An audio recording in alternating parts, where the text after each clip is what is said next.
All right, it's the rainy season in Pretoria, and I live in Monument Park, so it's close to the Air Force Base. And these plants, this is Encephalatus hirsutus.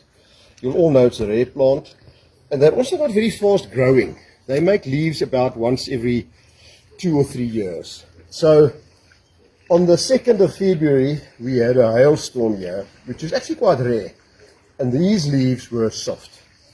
And anybody who knows will know that if these leaves get hit by hail when they're soft, it ruins the plant for the next 2 years.